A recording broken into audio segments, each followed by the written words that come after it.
шымкент қаласындағы халықаралық қазақ тілі университетінің Мұхтар Әуезов атындағы педагогика институтын бітіріп, қазақ тілі мен әдебиеті мамандығын алып, өзім оқып білім алған Жамбыл орта мектебіне жұмысқа орналастым. 2002 жылдан бастап осы Приозерск қаласының бірінші жалпы білім беретін қазақ орта мектебінде жұмыс істеп келдім. Ұстаздың әрбір күні қыркүйектен басталады. Басталды минут санап еңбек күнім, өнеге тәрбие теңдеп білім, жез қоңырау үнімен сабақ бастап, ой жеткізер шәкіртке мәнге тілім. Мақсатым үлгі ұстаз болу. Ұстанымым ізденістің өз олжасы бар. Педагогикалық қағида өзіңе сен, өзіңді алып шығар. Ақыл, білім екі жақта. Абай. Бүгінгі таңда оқушылардың жаңа типі қалыптасты. Соған байланысты білім берудің мазмұны жаңарып, жаңа көзқарас, жаңаша қарым-қатынас пайда болды.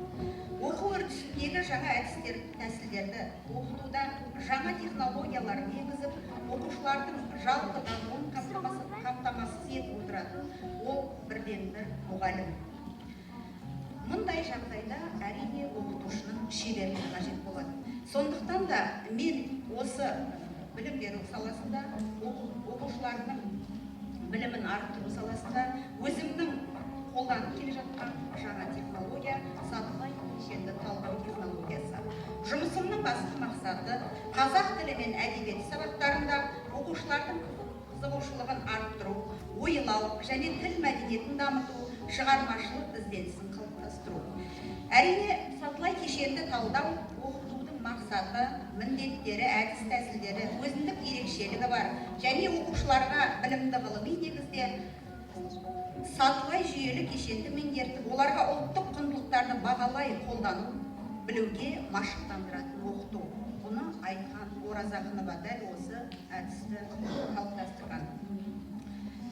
Дәл осы әдісті өз сабақтарында мектепте осы әдістер тәсілімді қолдана отырып сабақ өткен болады.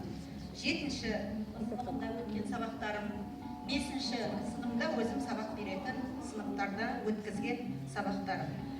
Тақырыпты түсіндіруде жаңа технологияларды, әртүрлі әдіс тәсілдерін орынды қолдана отырып, қазақ халқының дәстүрімен байланыстырдым.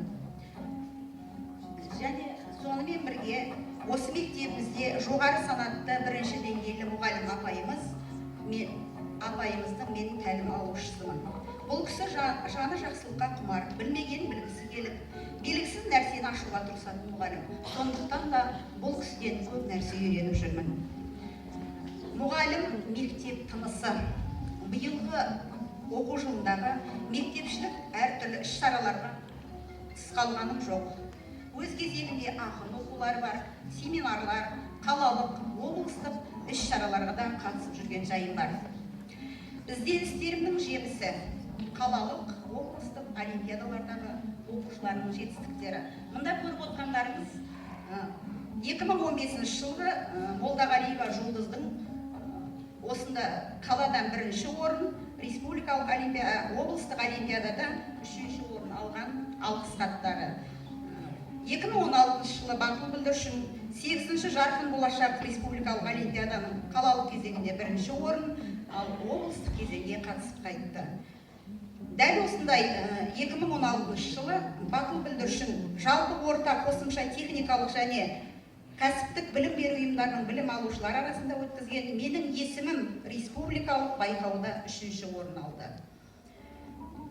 Осыған қоса мұғалім жаңашыл ізденімпаз болу керек деп ойлаймын. Себебі күнделікті әрбір жаңалыққа өз үлесін қосып отыру керек. Осындай кезеңде мен академик Жамбыл Ақылбаевтың 70 жылдық мерейтойында шыққан бір туар тұлға тағылымы кітабында тұлға тағылымы атты мақаламды жаздым. Өрлеу біліктілік арттыру курсына барып қайтқанымда, дәл осы Өрлеу ұлттық орталығында шығарылған оқыту және оқу тәжірибесіндегі жаңа тұғырлар жинағына жаңаша оқу заман талабы атты мақаламды енгіздім. Мұғалім мектептің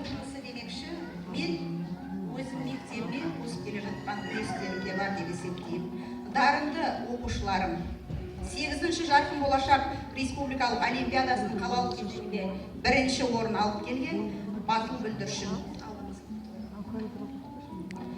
Одан кейінгі Ақберен республикалық олимпиадасының қалалық кезеңінде 1-ші орын алып, облыстық кезеңге қатысып қайтқан Ердос Бекмаханұлы. Сонымен қатар, мектепте өтіп жатқан кіші ғылыми жобасында Сәбитова Айған оқушым 2-ші орынға ие болды. Тек мектепте білім берумен ғана емес, сонымен бірге тәрбие берумен де айналысып келеміз. Білім мен тәрбие егіздемекші менің өзімнің сынып жетекшілік ететін 5-ші сыныбым бар. Олар